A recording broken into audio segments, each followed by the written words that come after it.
Good evening guys. So nagbalik kita diri sa aton nga first footbridge sa may Dungon Creek Esplanade no. So ginungod ko magkanto diri nga gabi. So makita nyo guys nga the lights, the street lights are all lit up.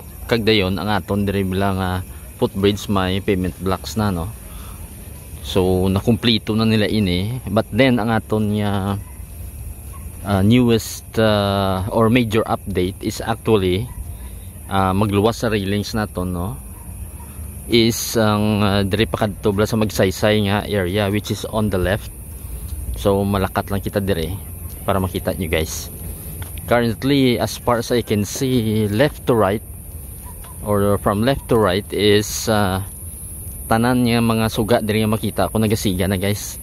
So earlier siguro mga last week gintry ko kadtuan na dire, nakita ko nga may ginamatamat na ang mga pavement blocks dito no, pero sa subong niya daw almost complete na gid. So matry kita the last time we're here, I think nagkadto kita dire no, kung makita nato ang pagkadto na ina sa magsaysay nga part no, lapos na ina dito sa may lapid sa may sports complex. Pero ang sa may right side naton, the last time we're here is actually lutak pa to. So ginatampukan lang no. So madasig subong ang ilang progress. Makita nyo ang embankment kompleto naman. And I think there is hindi nato makita pero try natin zoom kung makita niyo guys. So muna siya. Actually mayroon ada nga daw structure. Most probably a stage siguro. So namatamat nila. Doon nagka-curve siya. So anyway, walk forward lang kita dire. Nami guys kay ang ilang mga suga dire the same sa aton bilang Esplanade 10. So para makita nyo. So amo na siya. And then of course mayroon kita mga taas nga mga lights ano, ang muna siyang taller naton yung mga lights which is the same, identical sa aton to bilang Center Island sa Sunset Boulevard naton. So makita nyo guys, nami kay curve ang ini nga section after lang sang footbridge nato no. So dito kita nagalin na muna siya.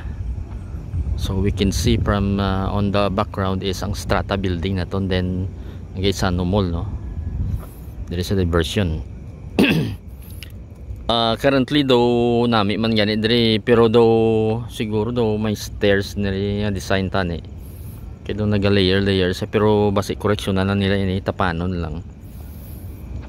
Kag kay kun dire kung tanaw niyo daw may layer of stairs ano. Pero daw siguro kay since padulhog bala, so may steps siya, pero dire wala. So base mo ng design nila kaya lang siya. So kunami sa mga suga tadi guys, pwede na kamo di ka lakat-lakat yung gabi no. And then ang aton ding famous island, siyempre hindi kita nun kay dulom siya. Kaya ang aton daw lagoon diri bala namin isa kung daytime. So mawalk lang ko pila ka meters para makita nyo lang. Kaya kanami man ang view diri. Padulhog ni siya guys kung magpakadto ka di from the footbridge sa ginalina naton. Ang ending niya is of course ang aton niya footbridge sa number 2. Nga last time agin tanaw naton is ang mga railings to gina-assemble man to last time, gina-welding to siya last naton yung update. Pero diri feeling ko daw nalabayan ko kay na do may suga naman gani kita ano naman nagasiga siya. So ma-walk lang kita few meters ano. I can see may mga pavement blocks nga nakastack sa right side no. So wala pa ni siya matapos. So tanawon lang naton. So nami ng view diri roughly from footbridge 1 pakadto diri sa footbridge 3 is siguro kung lakto mo siya kay naga-curve siya, siguro mga 200 to 250 meters siguro ang distance ano.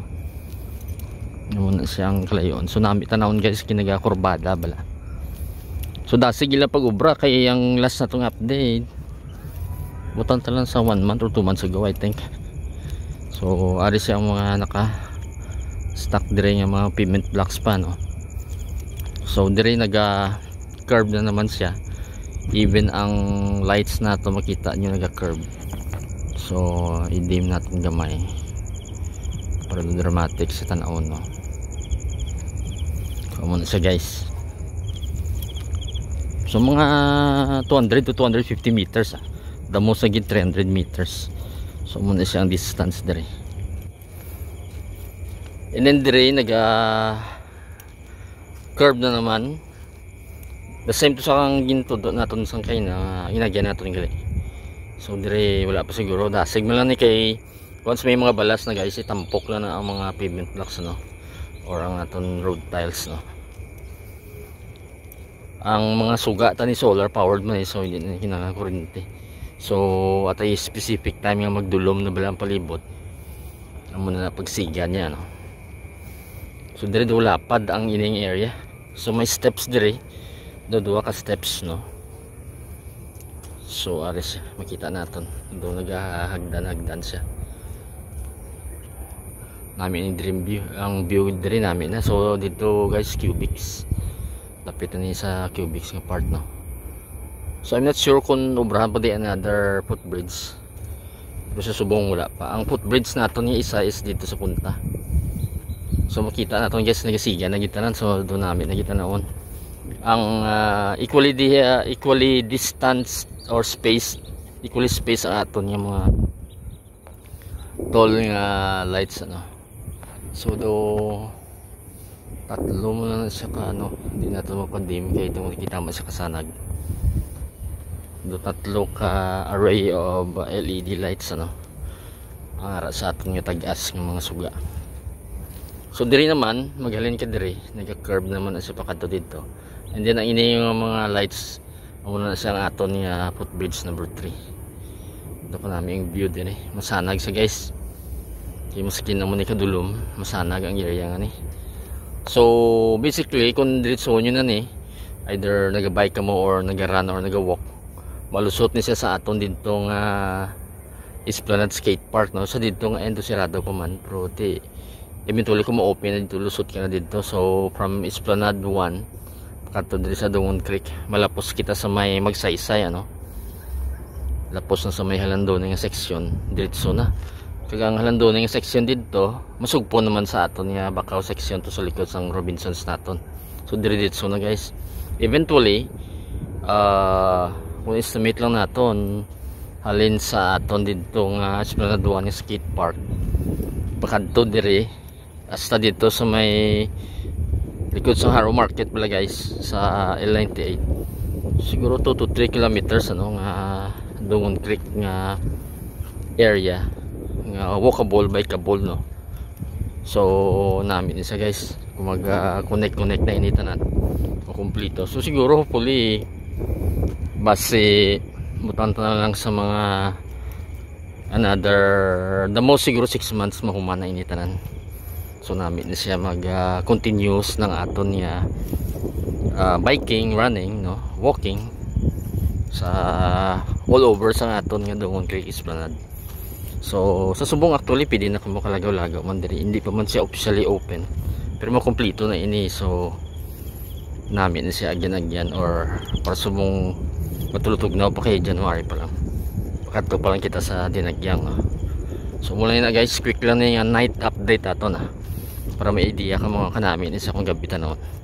So sa sunod naman yung mga videos naton, thank you for watching.